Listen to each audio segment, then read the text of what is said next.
halkani waa barahan ku leenahay social media sida barteena YouTube-ka ee Dobiya Media iyo MDobiyo kuna soo baahino dhacdooyinka dalkaada hooyo hadii ay siyaasadda, sportska, dhaqaalaha, tiknoolajiyada intaba waxa ku kulmay MDobiyo iyo Dobiya Media barahan ku leenahay social media. بسم الله الرحمن الرحيم السلام عليكم ورحمة الله تعالى وبركاته دديوغو هودا ku saaxibnayo meel walba dunida gaafeeda kaga sugantihiin iyo xilli walba iyo goor walba idin tahay waxaan wanaagsan ayaa idin leeyahay anigoo Muuse Maxamed kala soo hadlo halkani ee Dobiya Media barteena YouTube-ka iyo sidoo kale barta kale ee Facebook-ga ee MDobiyo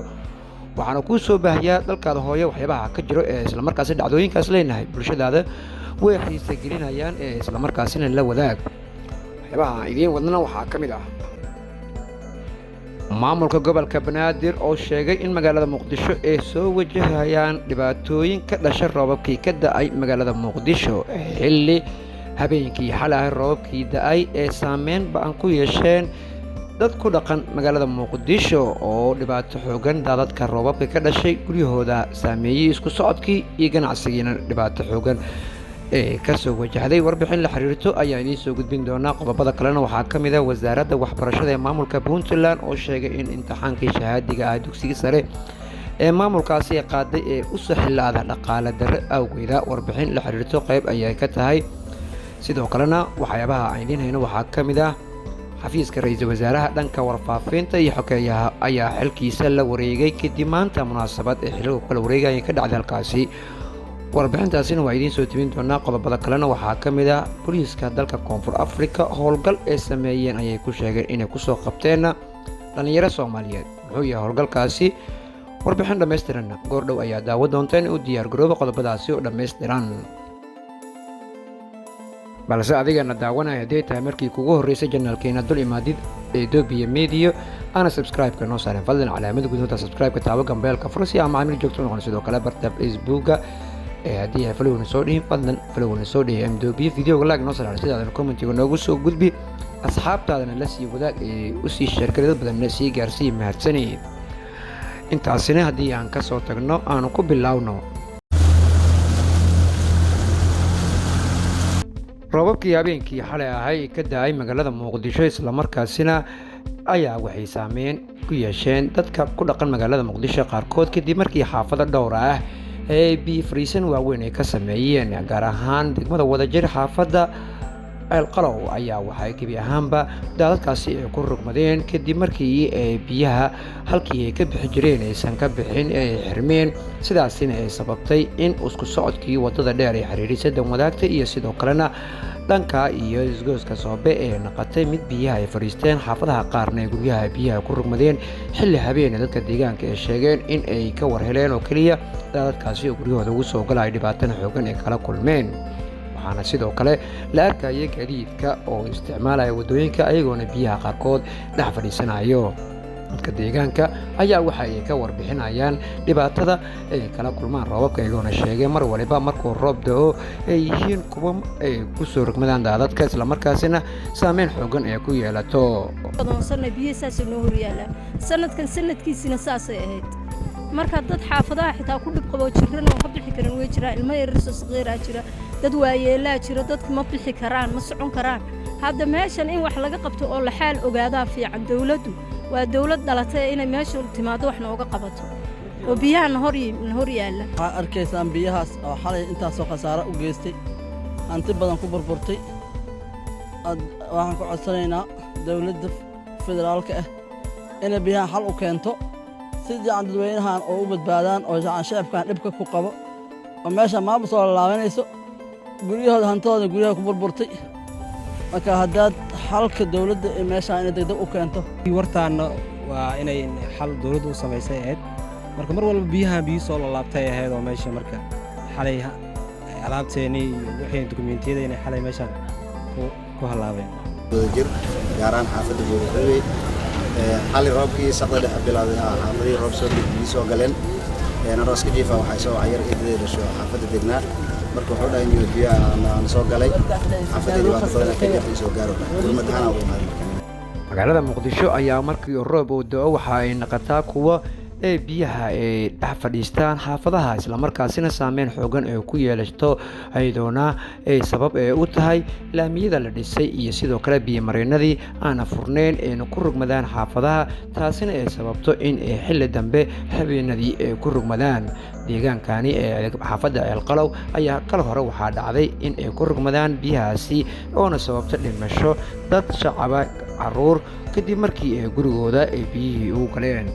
dhanka kalena gudoomiyaha gobolka banaadir ahna duqa magaalada muqdisho cumar maxamuud cumar finish ayaa waxa uu sheegay in ay magaalada muqdisho ay soo wajahayso dhibaato dhanka caafimaadka ah kaasi oo ka dhalanaysana roobabkii ka da'ay magaalada muqdisho biyaha fadhiisteen xaafadaha taasina ay sabab tahay wuxuuna sidoo kale fariin u diray dadka Soomaaliyeed gaar ahaan kuwa degan goobaha loogu talagalay in biyaha laga bixiyo biyo-mareenada ee la rabo in laga safeeyo in ay noqdaan kuwa ka guura si mar walbana halkaasi howlaha loogu qabto waxaana hadaladiisii ka mid ah waxaa sidoo kale buux dhaafay warihii loogu talagalay inay biyaha qabtaan ayaa biyihii ka buuxsameen oo meelaha qaarna ay bannaanka u soo saareen runtii arrintan arrin fudud ma aha waa arrin yacni culayskeeda leh marka la yidhaahdo maaraynta biyaha magaalada bulshada Soomaaliyeed ee ku nool gobolka Banaadir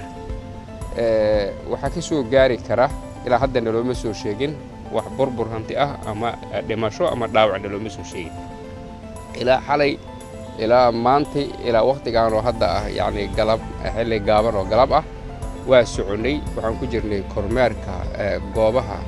biyuhu ay fadhiyaan ama ay biyuhu maraan oo biyo mareennada ah alxamdulillaah goobo badan oo biyuhu ay badda ku daraan oo suwajkii si caadi ah oo aan uga shaqaysiinay sidoodii ayay u shaqaynayaan kuwo waxaa jiray waddooyinka aan loo dhisin sida tayada leh yacni ay hakiyaan oo yacni ay biyuhu ay fadhiistaan kuwaas waxaan wadnaa dadaal ah inaan booyado uga saarno meelaha qaarkoodna waa bamgareen waxaan ku rakibnay matooro iyo tubooyin mara waddada laamiga ah ka hoos sida iskool buluusiya oo kale marka howlahaas ayaa bilowday roobabkaas xoogga leh oo mahiigaanka ah ayaa bilowday waxaa suuragal ah saacadaha soo socda ama maalmaha soo socda in roobab kale ay yimaadaan roobabka xilligan imaanaya ma aha kuwa sida caadiga la yaqaano laakiin waa roobab ku yimid xilliga isbeddelka cimilada isbeddelka cimiladu macnaheedu waxay tahay meelo qabow lagu yaqaanay ayaa kuleyl noqda xilliyadii roobka lagu yaqaanay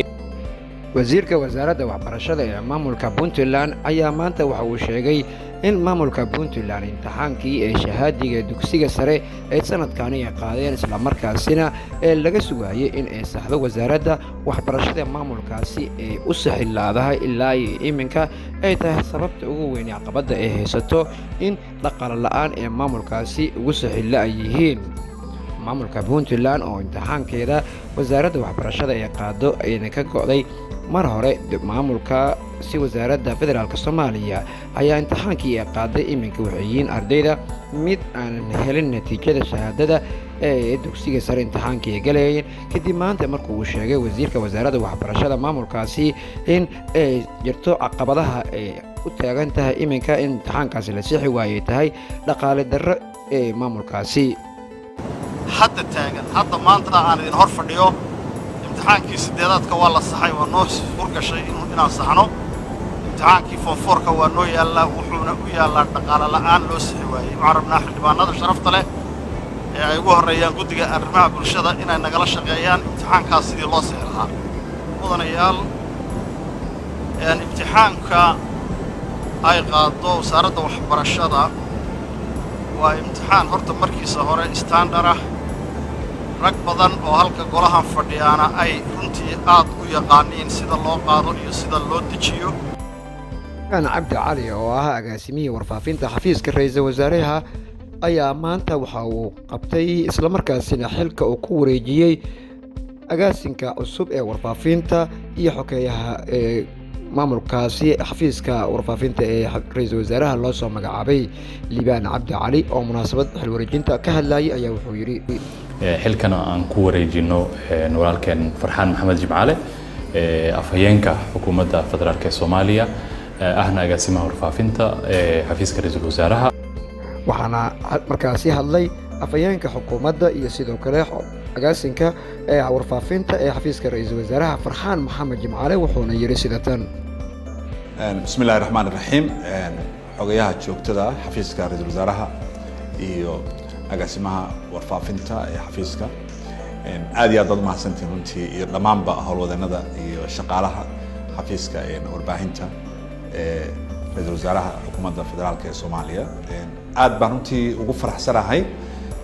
maanta farxad weyn bayna ii tahay xaqiiqdii inaan idinku soo biiro inay noqoto maalintii ugu horeysay ee aan shaqadan bilaabo weliba marka hadda albaabka ka soo galaya xafiiska roob fiican badan ayaa da'ayay marka raxmadaas runtii ilaahay ummadda ku manaystay in maalin khayr qabta ay noo noqoto runtii liibaan iyo tiimka waxaan uga mahadcelinayaa shaqadii sharafta lahayd ee bulshada Soomaaliyeed u soo hayeen muddadii hadda dawladdii maaragtay jirtay hore runtiina shaqo adag waan ogahay kolley waxaan ka mid ahay bahda warbaahinta qof wariyaan ahay sidii noo kale marka hawlo adag inaad dhabarka u dhigateen oo ummadda aad u shaqaynaysaan ayaan aaminsanahay runtiina meesha aad soo gaarsiiseen baan ka sii wadaynaa liibaan iyo tiimkiisa guud ahaana khiyaartu aan jecelnahayow intaasi ayaan ku soo gabagabeynaynaa qodobadeenii doorka ahayd halkan ka daawateen Ethiopia Media iyo sidoo kale MDBio anigoo Mustafa Maxamed kula socodsiinaa tan iyo mar kale intaan kulmi doono waxaan idinga tagayaa sidaas iyo nabadiina iyo kulan kale oo xiiso leh